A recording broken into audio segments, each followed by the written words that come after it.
क़यामत the day of judgement. अल्लाह के रसूल सल्लल्लाहु अलैहि वसल्लम एक मरतबा अपने सहाबा के साथ मस्जिद में तशरीफ फरमा थे कि अचानक एक शख्स सफ़ेद लिबास में आया और अल्लाह के रसूल के सामने आकर बैठ गया और अल्लाह के रसूल से आकर यह सवाल करने लगा।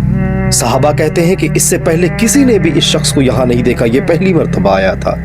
वो अल्लाह के रसूल से सवाल किया कि ए मोहम्मद, मुझे बताएं कि इस्लाम क्या है। अल्लाह के रसूल ने फरमाया कि अल्लाह के सिवा किसी को माबूद न मानना और तमाम रोज़े रखना, हज अदा करना, ज़कात अदा करना, नमाज रोज़ा ये सब मानना, यही इस्लाम है। जिस पर उस शख्स ने कहा कि मोहम्मद, आपने सच कहा।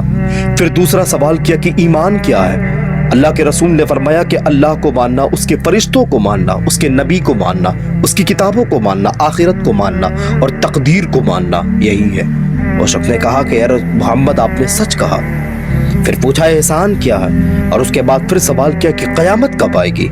अल्लाह के रसूल सल्लल्लाहु अलैहि वसल्लम ने इसका जवाब देते हुए फरमाया कि जितना आप जानते हैं उतना ही मैं जानता हूँ। उस शख्स ने सुना और कहा कि मोहम्मद, आपने सच कहा, और वो शख्स वहाँ से उठता और बाहर चला जाता। उसके जाने के बाद अल्लाह के रसूल ने सहाबा से कहा कि सहाबा, तुम जानते हो ये कौन है। सहाबाए कराम ने कहा कि अल्लाह और उसका रसूल बेहतर जानता है। अल्लाह के रसूल ने फरमाया कि ये हज़रत जिब्राईल थे। अल्लाह के रसूल ने क़यामत की बहुत सारी निशानियां बयान की और क़यामत की एक निशानियों में से एक निशानी ये भी है कि पिछली आसमानी किताबों में अल्लाह के रसूल सल्लल्लाहु अलैहि वसल्लम का लक़ब नबी उस्सा लिखा है, जिसका मतलब होता है कि क़यामत का नबी। यानी अल्लाह के रसूल सल्लल्लाहु अलैहि वसल्लम वो आखिरी नबी होंगे जिनकी उम्मत पर क़यामत कायम होगी। आगे निशानी बताई गई कि औलाद नाफरमान हो जाएंगे, दोस्त को अपना और बाप को पराया समझा जाएगा, इल्म उठा लिया जाएगा और जहालत बिल्कुल आम हो जाएगी। मर्द की तादाद बहुत कम हो जाएगी और औरतें कसरत से हो जाएंगी, यहाँ तक कि एक मर्द की निकाह में 50 औरतें होंगी। शराब बिल्कुल आम हो जाएगा, ज़िना बिल्कुल आम हो जाएगा।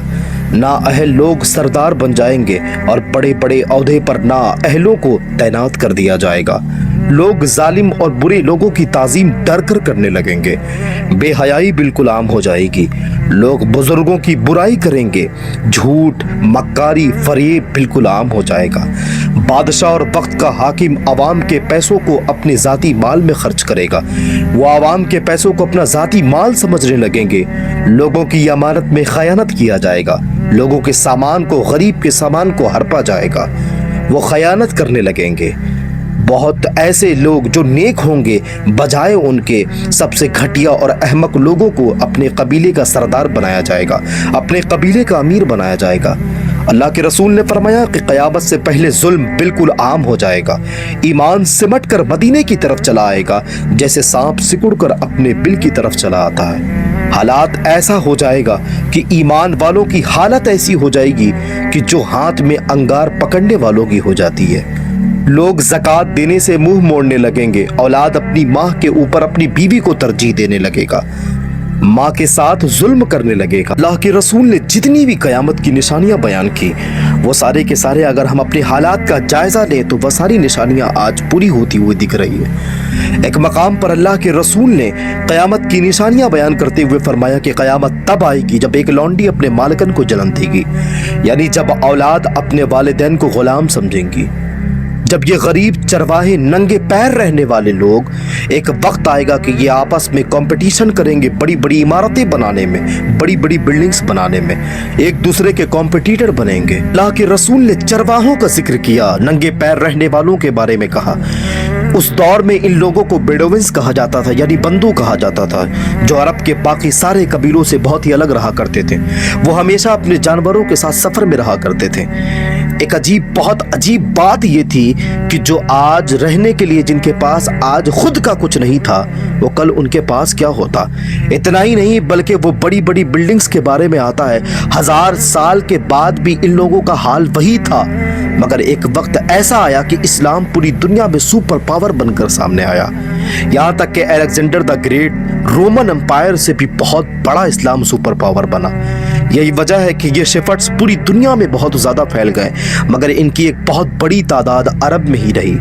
आखिरकार सल्तनत उस्मानिया ऑटोमन एम्पायर के वक्त में अब बहुत सारे बड़े बड़े प्रोजेक्ट तैयार हुए, पुरानी चीजें अब नई चीजें की तरफ बढ़ने लगी। उन प्रोजेक्ट में एक ये भी प्रोजेक्ट तय पाया गया कि एक ट्रेन जो इस्तांबुल से मदीने के लिए बनाई जाएगी, मदीने से रवाना होगी। मगर इस राह में सबसे बड़ा दीवार अगर कोई बन रहा तो वो ये चरवाहे थे, ये बेडोवेंस थे, जिन्होंने 1757 में 20,000 हाजियों को शहीद किया था। अल मुख्तसर सऊद के पहले बादशाह इब्ने सऊद ने इन सारे शेफर्ड्स को, इन सारे चरवाहों को एक जगह जमा करके एक फौज तैयार की और ऑटोमन एम्पायर के खिलाफ, सल्तनत उस्मानिया के खिलाफ अंग्रेजों की मदद से इस इलाके को फतह कर लिया, जिसको सऊदी अरबिया कहा जाता है। अब कुछ सालों के बाद इस इलाके में बहुत तेल निकलने लगा। अब ये लोग बहुत अमीर हो चुके थे। ये चरवाहे जो कभी शेफर्ड्स हुआ करते थे, जिनके पास अपना कुछ नहीं था, वो अब अरबपति और खरबपति बन चुके थे।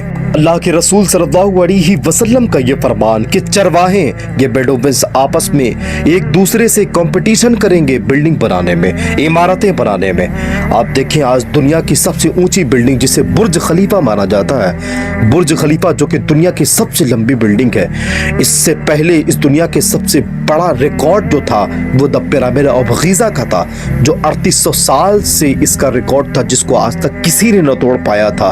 3800 साल के बाद इस रिकॉर्ड को द आईफिल टावर ने तोड़ा था। उसके बाद दूसरी तरफ बुर्ज खलीफा को देखकर सऊदी ने यह सोचा कि हम भी ऊंची इमारतें बनवाएंगे, और फिर उसने मक्का में दुनिया की चौथी सबसे ऊंची बिल्डिंग बनवाई और कुछ सालों के बाद दुनिया की सबसे बड़ी टावर बनाने का ऐलान कर दिया, जिसको the kingdom tower, Jeddah tower कहा जाता है। इन सारे प्रोजेक्ट को अगर आप देखें तो लीड करने वाले का नाम अल वलीद बिन दलाल है, बंदू है, जो कि एक चरवाहा है।